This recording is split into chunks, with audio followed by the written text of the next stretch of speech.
오늘은 예수님 이야기 첫 번째 시간이 되겠습니다.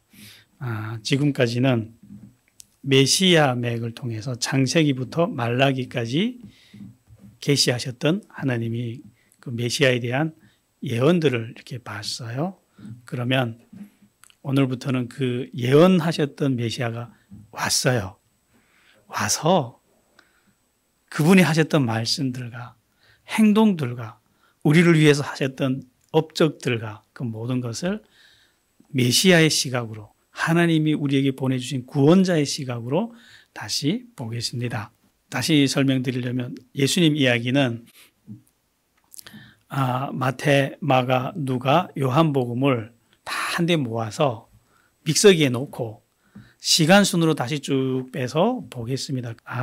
말라기 선지자 이후 지금 예수님이 태어나기까지 하나님은 정확히 440년 동안 침묵을 하셨어요.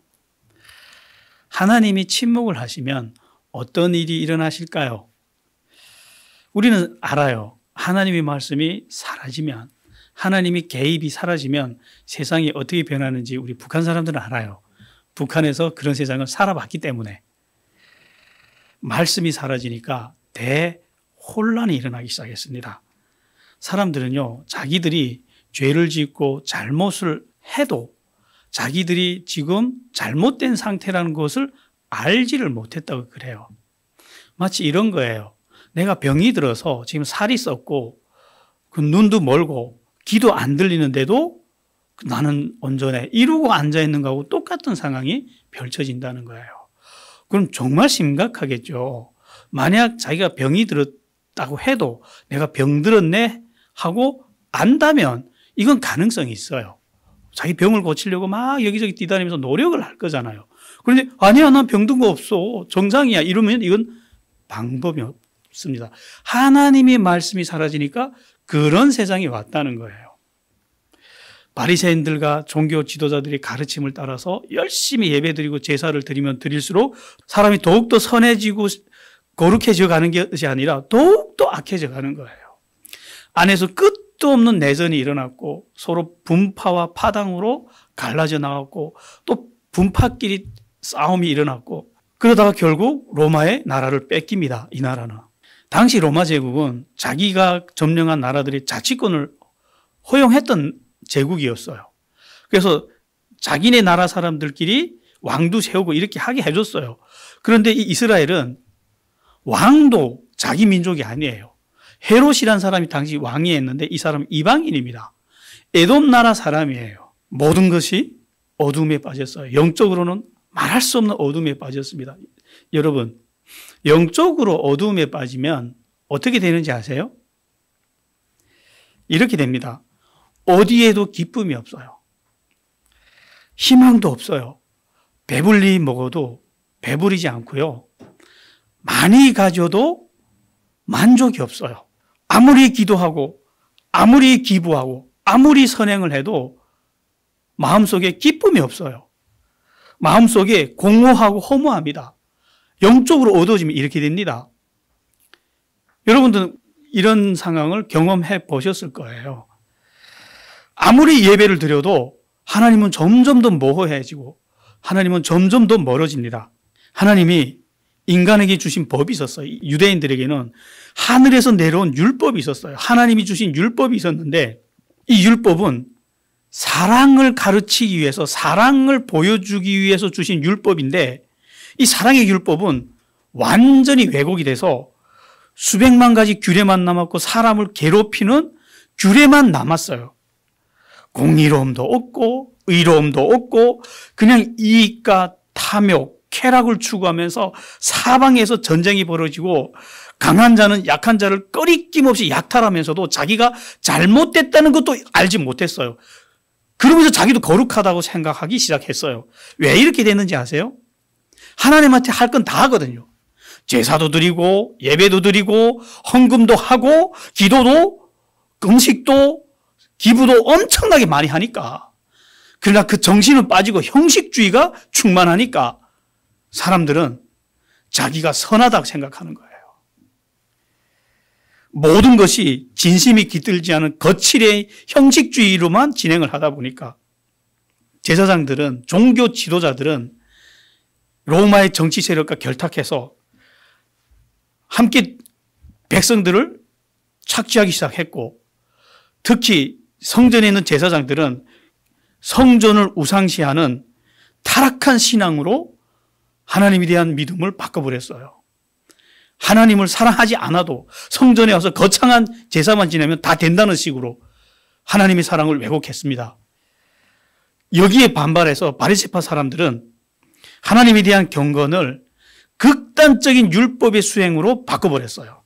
어느 누구도 하나님을 진심으로 마음으로 사랑하고 이웃으로 사랑하는 사랑하라는 참된 하나님의 말씀의 정신에는 관심이 없었어요. 말씀이 그런 것을 가르친다는 것조차 몰랐어요. 사람들은 오로지 극단적이고 화려한 성전 중심의 예식만이 넘쳐났습니다. 한쪽에는 수천 수만 개의 율법만이 율법의 조항들로 사람들을 꽁꽁 동요매고 사람들을 숨도 못 쉬게 했어요. 그리고 그것이 경건이라고 사람들을 왜곡했습니다. 그런 속에서 정말 깨어있는 사람들, 정말 정직하고 진실한 사람들은 하나님만 바라보면서 이렇게 한탄했어요. 이대로 우리는 망하는가? 하나님은 우리를 영원히 버리셨는가? 약속의 나라는 과연 오는가? 그렇게 하나님만을 바라보고 극소수의 사람들이 기다리고 또 기다리기 시작했습니다. 정말 어둡죠, 여러분들. 그리고 또 익숙하죠. 하나님은 바로 이때를 기다리셨어요. 한 점 빛도 없는 이 암흑의 때를 기다리셨어요. 그래서 요한복음 1장 4절에서는 빛이 비쳤는데 어두움에 비쳤다라고 기록을 합니다. 캄캄한 세상에 비쳤다는 거예요. 정말 하나님은요, 이스라엘 백성들을 정말 칠흑 같은 어두움에 몰아넣었고 정말 목말라 죽기 직전, 일보 직전까지 몰아넣었어요. 그렇게 캄캄할 때 진짜 참빛을 주시겠다는 거예요. 그래서 그 빛을 보고 다 살으라는 거예요. 그리고 막 목이 말라 갈증에 타서 불에 타 죽을 것 같은 고통 속에 빠졌을 때 진짜 생수를 주겠다는 거예요. 그 생수를 줬을 때 이걸 누구나 다 받아 먹고 살라고. 그래서 그 때를 기다리다가 하나님이 때가 됐다 하고 하나님이 조용히 일을 하기 시작했습니다. 이제는 이 나라를 살리고 인류를 살리기 위한 일을 시작했어요. 그럼 어떤 사람은 이렇게 생각할 거예요. 야, 너무하다 하나님. 좀 편안할 때 주시면 안 되나? 꼭 이렇게까지 극단적인 상황으로 간 다음에 주셔야만 하느냐? 아니요. 우리 말라기를 봤잖아요. 평안하고 배부를 때 하나님이 말씀하고 참 생수를 주고 빛을 주면 듣던가요? 받아 먹던가요? 안 받아들이고 안 먹으니까 이런 극단적인 상황까지 몰아간 다음에야 주면 받아 먹으라고. 그래서 몰아간 거예요, 하나님이. 이것이 하나님이 때였어요. 때를 맞춰서 오셨다고. 하나님은 조용히 일을 하기 시작했어요. 이렇게 일을 하기 시작합니다. 예루살렘에 사가랴라고는 제사장이 살고 있었어요. 그의 아내는 엘리사벳입니다. 그런데 이 두 분이 아이가 없어요. 당시 제사장은요, 성스러운 세습직이었어요. 그런데 제사장이 아이가 없다, 아들이 없다, 이거는 율법에 의하면 저주받은 자입니다. 그리고 대가 끊긴다는 말이에요. 이건 정말 용납할 수 없는 수치예요. 그러면 어떻게 해야 되죠, 제사장은? 얼른 빨리 뭘 해야 되죠? 아내를 바꿔야 돼요. 그런데 이 사가랴 제사장은 하나님을 아는 사람이에요. 율법이 뭔지 아는 사람이에요. 참된 경건이란 정말로 아내를 사랑하고 내 이웃을 사랑하는 것임을 아는 사람이에요. 그래서 아내를 버리지 못해요. 왜 하나님이 이 제사장을 쓰시는지 보이시죠? 그러나 이건 사가랴 제사장의 입장이고 그의 아내 엘리사벳은 죽기보다 더한 치욕인 거예요. 제사장의 집안에 지금 왔는데 아기를 못 낳아. 자기 때문에 제사장이 대가 끊겨. 그리고 당시에는 여인이 아기를 못 낳는다는 건 수치 중에 수치였어요. 지금 이 엘리사벳의 마음은 죽는다고 해도 아이를 낳고 싶은 것이 더 소원이에요. 정말 온 일생을 다해서 하나님께 기도하고 또 기도했어요. 하나님, 아기 좀 주십시오. 그러나 세월은 흘러서 두 부부가 할머니, 할아버지 될 때까지 아기는 생기지 않았습니다. 그래서 모든 희망이 사라졌어요.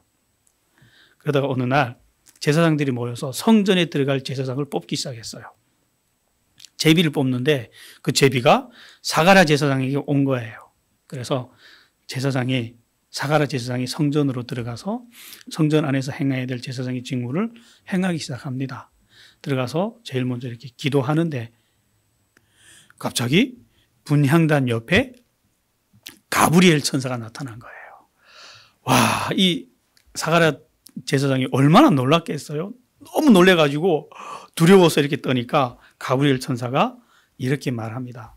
두려워하지 마라. 그러면서 이런 말씀을 합니다. 너의 간구함을 들었다. 이 사가랴 제사장과 엘리사벳이 온 일생을 해서 했던 기도를 들었다는 거예요, 하나님이. 그러면서 이런 말씀을 해줍니다. 내 아내 엘리사벳이 아들을 낳을 거야. 그 이름을 요한이라고 해라. 야. 그런데 이 아이에 대해서 이런 설명을 해줍니다. 그는 엘리야의 심령과 능력으로 주의 앞에 먼저 와서 주를 위하여 백성들을 준비하는 일을 하게 될 것이다. 이런 예언을 해줘요. 한마디로 하면 전설의 엘리야와 같은 아들을 주시겠다는 거예요. 선지자를 지금 너에게 주시겠다는 거예요. 기절할 것 같은 기쁜 소식 아닌가요? 근데 믿기 어려웠던 거예요. 사가랴 제사장이 자기도 할아버지가 됐고 아내도 할머니가 됐는데 안 믿어지는 거예요. 그러면 보통 우리는 안 믿어지면 가만히 있잖아요. 안 믿어져도 믿는 척하고 가만히 있잖아요. 근데 이 사가랴 제사장이 얼마나 정직한가 보세요. 이렇게 대꾸질을 했어요. 나도 늙었고 아내도 늙었는데 어떻게 그런 일이 일어납니까? 지금 천사 보고 목사가 말해도 가만히 있는데 대단한 사람이죠, 이 사람. 아니 천사가 직접 나타나서 지금 해주신 말씀인데 그러니까 천사가 노했어요. 내가 가브리엘이다 이렇게 된 거예요. 나는 하나님의 기쁜 소식을 전하는 사람이야. 내가 지금 하나님이 너한테 이 기쁜 소식을 전하라고 해서 내가 이 소식을 전했는데 이거를 안 믿어? 좋아. 너는 이제부터 이 일이 이루어질 때까지 벙어리가 될 거야. 하고 그 자리에서 입을 꼬매버렸어요. 말을 못하게. 야, 안 믿어진다고 대꾸질하는 제사장이나 그것도 입을 꼬매버리는 천사나 다들 대단하죠? 야, 참 유대인 대단합니다. 유대인들. 야, 나올 시간이 됐는데 안 나오니까 밖에서는 막 기도하던 제사장들이 막 술렁거리기 시작해요. 왜 안 나오지? 왜 안 나오지? 무슨 일이 있는 거 아니야? 어떡하지? 하는데 그때 나왔어요. 분명히 안에서 무슨 일이 있었어요. 그래서 무슨 일이 있었습니까? 하고 이렇게 물어봤더니 말을 못하네? 들어갈 때 멀쩡하게 들어간 사람이 갑자기 나오더니 벙어리가 된 거예요. 분명히 안에서 무슨 일이 있었어. 근데 아무도 알 길이 없었어요. 그래서 사가랴 제사장은 집으로 갔어요. 집으로 가봤더니 난리 난 거예요. 엘리사벳이 자기가 잉태했다고. 여인들은 알잖아요. 엘리사벳은 내일 죽어도 여한이 없을 정도로 기뻐서 춤을 추고 온 집안에 경사가 났는데 사가랴 제사장은 얌전하게 앉아만 있어야 돼요. 천사가 내린 벌이 참 아프죠. 일생을 기다리던 기쁜 날이 왔는데 그 후 6달이 지나요. 그 다음에 이 가브리엘 천사가 6개월 후에 이번엔 어디로 가느냐? 나사렛으로 가요. 거기에 누가 있느냐? 마리아라고 하는 한 처녀가 있거든요. 근데 이 마리아가 요셉이라는 총각하고 약혼을 했어요. 정혼했다. 이렇게 정식 우리 이제 며칠 후에 결혼하자 하고 약속을 한 상태입니다. 당시 유대 율법에 의하면 처녀가 결혼식 날까지 자기 정절을 잃으면 돌로 죽입니다. 당시 여인들은 이 정절을 목숨처럼 소중하게 간직했어요. 그런 이 마리아에게 지금 가브리엘 천사가 또 나타난 거예요. 그러는 거예요. 나타나서 은혜 받은 자여 평안할지어다 하니까 마리아가 이게 웬 은혜야? 벙벙해가지고 가만히 앉아 있어요. 원래 이렇게 돼야죠. 믿어 앉으면 가만히 있어야죠. 네. 그런데 이 가브리엘 천사가 이런 말씀을 해주는 거예요. 네가 잉태하였다. 네가 아들을 배웠어. 그가 왕이야. 이런 거예요. 그냥 왕도 아니고 영원한 왕이야. 이렇게 말씀해 주신 거예요. 그러니까 마리아 너무 놀래가지고 이 기쁜 소식 아니에요. 마리아한테는. 처녀가 아기를 가졌다. 이거 사형 선고입니다. 그러니까 마리아는 억울해가지고 나는 남자를 알지 못하는데 이게 무슨 일입니까? 이렇게 된 거예요. 그러니까 성령이 너에게 임하셨다. 이렇게 된 거예요. 성령이 너를 잉태하게 했다는 거죠. 성령님이 사람의 씨를 너에게 지금 넣어주셨다는 거예요. 그러면 이 씨는 남자의 후손이 아니겠죠. 하늘에서 온 사람이겠죠. 그 씨가 지금 내 배 안에 있다는 거죠. 믿을 수가 없었어요. 그래서 마리아가 가만히 있으니까 징표를 말해줍니다. 내 친족 엘리사벳 알지? 엘리사벳도 잉태한 거야. 이미 잉태한 지 6달이나 된 거야. 하고 이 징표를 알려줘. 그러니까 엘리사벳이 이제 애 못 낳는 여자라는 건 지금 온 집안이 다 알고 온 나라가 소문이 다 났어요.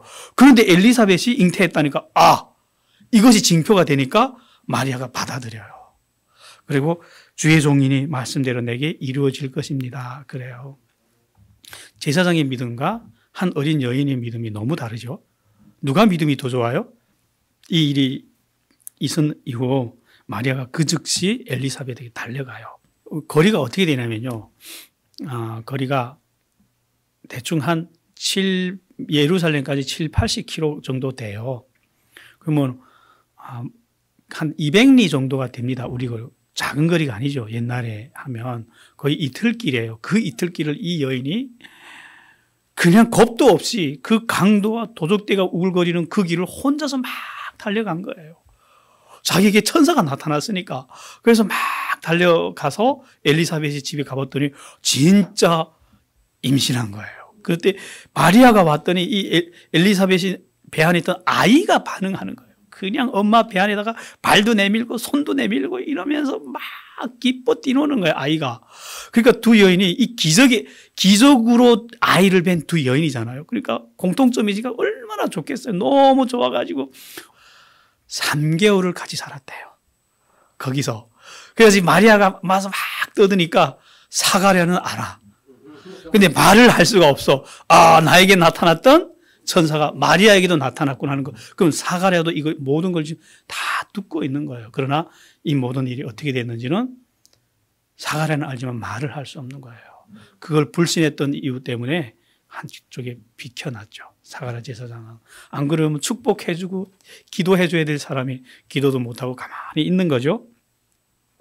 3개월을 같이 있다가 마리아는 다시 자기 집으로 가요. 나사렛으로. 왜 갔냐? 그냥 더 있지. 상식적으로 하면 자기 친족 엘리사벳이 이제 9달을 됐으니까 조금 있으면 태어날 거잖아요. 그러면 출산을 봐야 되잖아요. 근데 왜 갔을까요? 출산을 눈앞에 두고 다시 집으로 돌아갑니다. 왜 그랬을까요? 여러분 생각해 보세요. 이런 거 생각하면서 성경을 읽으면 재밌습니다. 뒤에서 보기라고요. 그리고 엘리사벳이 드디어 이게 보통 아이가 9달이면 나오는 거로 제가 알고 있거든요. 맞나요? 10달이에요? 10달이구나. 제가 잘못 알고 있었네. 예, 아무튼 그래서 드디어 이렇게 엘리사벳이 아이를 낳았어요. 그래가지고 아이 낳는 날 엘리사벳이 아파서 고함 지르지 않았을 것 같아요. 너무 행복했을 것 같아요. 그렇게 행복하게 엘리사벳이 돼봐요, 여러분들. 이해돼요. 그래서 사라도 아이 낳을 때 웃으면서 낳잖아요. 그렇게 아이를 낳은 거예요. 아이가 낳는 순간 갑자기 사가랴의 알 수 없는 강력한 기운이 임합니다. 당신은 성령이 어떤 분인지 몰랐잖아요. 성령이 사가랴 제사장에 임하고 그의 입을 통해서 이 아이에 대한 예언을 해주셔요. 이런 예언을 했어요. 이 아이는 지극히 높으신 이의 선지자라고 일컬음을 받을 것이다. 주 앞에 가서 그의 길을 예비하는 자가 될 것이다. 이런 예언이 터져 나왔어요. 그러니까 사람들이 지금 10달을 벙어리 있던 사람이 갑자기 막 이런 말을 하니까, 그리고 인간의 언어가 아니고 놀라운 기운에 넘쳐서 이런 말씀을 하니까, 아, 이거는 하나님이 하신 말씀이라는 걸 알아들었겠죠. 한편 마리아는 집으로 돌아갔어요. 3개월 만에 집으로 돌아갔는데 왜 돌아갔느냐. 3개월이 지나니까 마리아에게 임신이 이제는 감출 수 없는 비밀로 나타나기 시작한 거예요. 그러니까 이걸 빨리 요셉에게 알려야 되는 거예요. 안 그러면 마리아는 사람들 앞에서 부정한 여인이 돼버려요. 결혼 안 하고 지금 임신한 여인이 돼버리는 거예요. 그래서 서둘러 자기 고향으로 돌아가서 요셉을 찾아가서 이렇게 말을 합니다. 요셉, 날 믿어줘. 나 임신했어. 근데 이 아기는 하나님이 주신 아기야. 어떤 남자가 준 아기 아니야. 어떻게 믿습니까, 요셉이 이걸? 아무리 요셉을 의인이라 이렇게 기록했거든요. 아무리 의인이라 해도 이거 어떻게 믿습니까, 이거? 요셉이 갈등에 빠진 거예요. 자, 버릴 수도 없어요. 요셉 입장에서는. 왜? 정혼을 했는데 정혼한 여인이 임신을 했다. 이러면 유대 율법에 의하면 남자가 처녀를 임신시키면 죽는 날까지 데리고 살아야 돼요. 그 여인의 아버지에게 벌금을 어마어마하게 내야 되고, 근데 요셉의 입장에서는 이게 자기 아이가 아니야. 자기 아이라면 또 받아들이겠는데, 아, 그렇다고 이거 내 아이가 아닙니다 이렇게 말을 해버리면 마리아가 돌에 맞아 죽어요. 이건 또 원하지 않거든요. 정말로 마리아를 또 사랑하잖아요. 그래서 고민하던 요셉이 마리아에게, 그래, 우리 헤어지자. 그냥 헤어지자. 그래서 내가 나쁜 놈 될게. 그렇지만 마리아만 중요한 게 아니에요. 요셉도 너무 중요하거든요. 왜? 이 메시아는 반드시 요셉의 아들로 태어나야 돼요. 요셉의 아들은 아니지만 요셉의 아들의 신분으로 태어나야만 합니다. 왜 그럴까요? 요셉은 다윗의 후손이거든요. 예수님은 다윗의 후손으로 와야만 했거든요. 그래서 요셉도 중요해요. 그래서 천사가 개입합니다. 이 커플의 싸움질에 천사가 지금 개입해서 야야 헤어지면 안 돼 하고 가브리엘 천사가 또 나타난 거예요. 그래서 가브리엘 천사가 요셉의 꿈에 나타나서 이런 말씀을 해줍니다. 요셉아, 내 아내, 이제 아내래요. 아니, 결혼도 안 했는데, 그러니까 살아 이 말이죠. 네 아내다. 네 아내 마리아 데려오기를 두려워하지 마. 저에게 잉태된 자는 정말 성령으로 잉태된 거야. 그리고 아들을 낳게 될 거야. 그의 이름을 예수라고 하라. 자, 마리아에게 계시할 때는 이름을 안 알려줬어요. 그런데 요셉에게 계시할 때는 이름을 알려줬어요. 그렇다면 요셉에게 했던 이 계시는 이미 하늘에서 하나님이 예정된 사건이라는 거예요. 그렇잖아요. 예수님의 이름은 이미 하늘에서 정해졌잖아요. 그러면서 천사가 놀라운 말씀을 해줍니다. 700년 전, 그때로부터 700년 전 이사야 선지자가 했던 그 예언을 상기시켜줘요. 보라, 처녀가 잉태하여 아들을 낳을 것이다. 그의 이름은 임마누엘이라 하리라. 이를 번역하면 하나님이 우리와 함께 계시다 함이라. 이 예언이 너에게 이루어진 거야. 그렇다면 마리아의 뱃속에 있는 저 아이는 이 메시아라는 말이에요. 700년 전에 이사야 선지자는 메시아가 이런 식으로 태어난다고 예언했거든요. 처녀가 잉태하여 낳을 것이다. 그가 메시아이고 그가 그렇게 태어날 때 그때부터 하나님이 우리와 함께하게 된다는 놀라운 사실을 예언했거든요. 요셉의 충격이 상상이 갑니까, 여러분들? 수천 년 동안 하나님이 예언했던 그 메시아가 자기의 약혼녀 마리아의 배 안에 있다는 거예요. 그때의 요셉의 충격을 성경은 이렇게 기록을 합니다. 요셉은 마리아의 이 임신 사실을 가리우기 위해서 서둘러 결혼해요. 안 그러면 부정한 여인이 돼버리잖아요. 서둘러 결혼하고 그 다음에 결혼하면 합법적으로 동침할 수 있지만 마리아가 출산할 때까지 그의 몸에 손도 안 댔대요. 거룩하게 모시는 거예요. 마리아의 몸을. 왜? 이 배 안에 누가 있다 지금? 메시아가 있는 거예요. 나오면 이름 짓는 건 요셉이 할 일이잖아요. 예수라 할 거야. 이러면서 지금 기다리는 거예요, 지금. 이 아기의 이름을. 그런데 한 가지 문제가 생긴 거예요. 미가 선지자는 메시아가 베들레헴에서 태어난다고 예언을 했어요. 근데 이들은 지금 나사렛에서 살고 있거든요. 만약 여기서 그냥 마리아가 출산을 하면 이 아이는 메시아일 수가 없어요. 이게 어떻게 된 일이지? 하고 가만히 앉아 있는데 갑자기 이런 일이 일어나는 거예요. 때를 맞춰서 신기한 일이 일어났어요.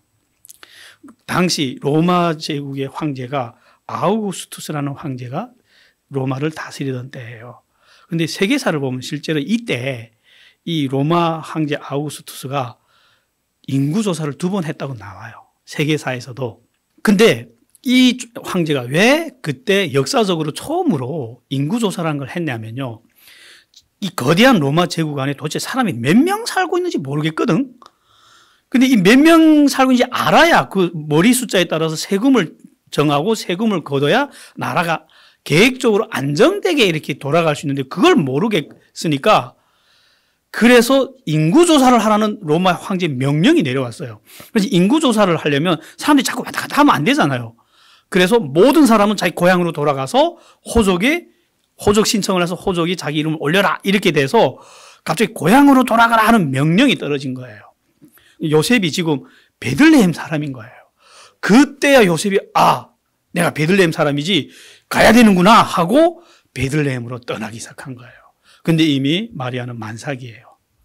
그래서 어쩔 수 없이 걸어서 갈 수 없어서 나귀에 태워서 이렇게 띠뚱띠뚱한데 만삭이니까 나귀가 빨리 달리면 안 돼요, 이게. 그래서 천천히 곱게 가야 돼. 또 지금 누구를 모셨는데. 그래서 이렇게 나귀가 천천히 가다 보니까 이 베들레헴이라는 마을에 도착하는데 좀 시간이 많이 걸렸어요, 다른 사람들보다. 그러니까 다른 사람들이 다 일찍 도착해서 방이란 방 다 차버린 거예요. 이 마리아가 출산을 하는 거예요. 근데 초겨울인데 그때 추운 바람이 불지 들어갈 데는 없지 마리아는 출산하지 하나님이 주신 아기인데 지금 형통하나요? 지금 요셉은 속상해 죽겠는 거예요 지금. 그래서 너무 급해가지고 그 바람이라도 가릴 데 없나 봤더니 마구간밖에 없는 거예요. 그래서 마구간으로 들어가요. 그래서 마구간 들어가서 거기서 마리아가 출산을 하는 거예요. 그러니까 전혀 준비 없이 지금 출산을 한 거예요. 그러니까 이 아기를 받아들고 그냥 그 강보에 이렇게 싸맨 다음에 놓을 데가 없어서 너무 더럽고 이러니까 가장 깨끗한 곳이 말구유인 거예요. 그래서 구유에다 눕혔어요. 마음이 어떨까요, 여러분들? 특히 여자의 입장에서는 자기의 첫 아기, 가장 큰 사랑을 주고 싶었던 아기인데 거기다가 하늘이 내린 아기인데 얼마나 큰 사랑을 주고 싶었어요. 그런데 상황이 너무 비참해요. 지극히 높으신 자라했는데 천사는 너무나도 초라하게 태어난 거예요. 그래서 묵묵히 이 상황을 감내하면서 어쩔 바를 몰라서 지금 막 이 수총각 요셉은 어떻게 해야 될지도 몰라가지고 막 호둥지둥해요 지금. 이거 뭘 어떻게 해야 될지 몰라가지고 막 이러고 있는데 갑자기 이 작은 동네에 소란이 일어나기 시작하는 거예요.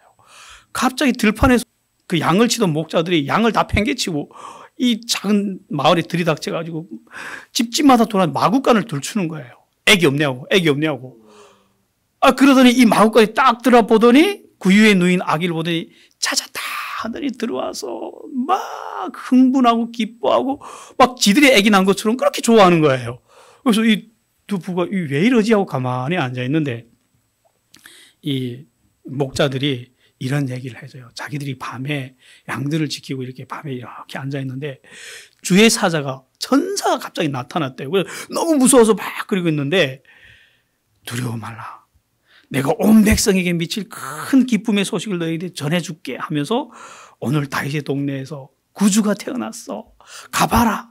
말 구유에 누인 아기가 그 표적이야. 이런 얘기를 해줬다는 거예요. 요셉은 그 천사가 누군지 알아요. 가브리엘 천사가 또 저기 나타나구나. 참 바쁘죠, 이 천사가. 목자들이 이런 얘기를 해주는 거예요. 그 다음에 또 수많은 천사들이 주위가 대낮처럼 환해지면서 천사들이 막 임하더니 하늘의 찬양을 이렇게 들려줬대요. 이런 찬양을 불렀대요. 천사들이 지극히 높은 곳에는 하나님의 영광이요 땅에서 기뻐하심을 입은 사람들 중에 평화로다 이런 노래를 했대요. 자, 뭐가 보이죠? 지금 마리아와 요셉의 입장에서는 너무 초라한 이 출생 때문에 마음이 상했는데 지금 이 구유에 누인 아기가 하늘에서 이미 계획했던 하나님의 표적이래요. 슬프나요? 만약 여러분이라면 슬플까요? 기쁠까요? 기쁘죠. 이건 정말 신령한 하나님의 표식이었던 거예요.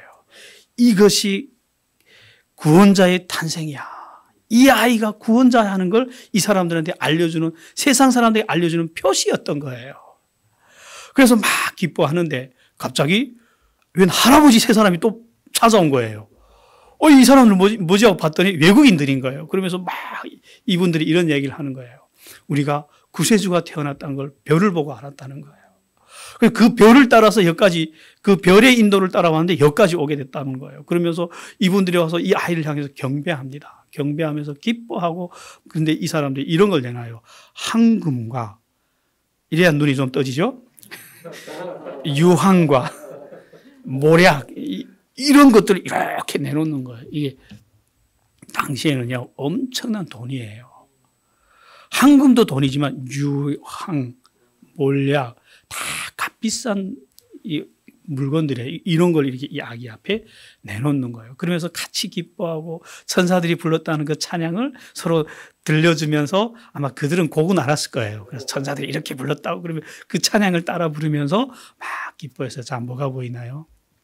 초라한 마구간이 보이나요? 뭐가 보이나요? 작고 가난하고 작지만 빛나는 천국이 보이지 않나요? 근데 이게 이 안에 사람들이 바글바글해요. 이 작은 마구간이. 근데 여기 모인 사람들 중에는 한 가지 공통점이 있대요. 이 아기가 누군지를 아는 사람은 하나님이 인도한 사람들밖에 없어요. 아무도 이 이야기를 몰라요. 하나님이 알게 해주고 눈을 열어 보여주지 않는 한 이 아기가 누군지 알 길은 인간은 알 수 없어요. 그래서 인간 세계에 이 아기가 메시아라는 걸 아는 사람은 이 사람들이 전부예요. 구원자로 태어났다는 걸, 이 아기가 앞으로 우리 인류를 구원할 분이 된다는 걸 아는 사람은 여기 있는 사람이 전부예요. 거대한 축복 아닌가요? 이런 축복을 이들이 받은 거예요. 동방 박사들이 올 때 실수를 한 거예요. 이들이 올 때 이렇게 생각한 거예요. 유대인이 왕으로 나신 분이니까 당연히 예루살렘 왕궁에서 태어났겠지. 이렇게 생각하고 예루살렘 왕궁으로 찾아간 거예요. 그래서 헤롯 왕에게 유대인이 왕이 태어났는데 어디서 태어났습니까? 물어보니까 헤롯이 눈이 이만해진 거예요. 그래가지고 메시아가 태어났구나. 헤롯도 알고 있거든요. 이 나라에 언젠가는 하나님 메시아를 보낸다고. 그래서 학자들을 보내서 메시아가 태어났다고 하는데 어디서 태어나는가 하고 물어봤더니 학자들이 바로 다 알려줘요. 베들레헴에서 태어난다고.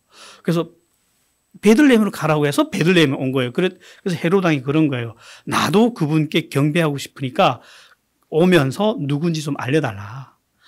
그래서 이 동방 박사들이 다시 예루살렘으로 가려고 했더니 당시 베들레헴과 예루살렘은 굉장히 가까워요.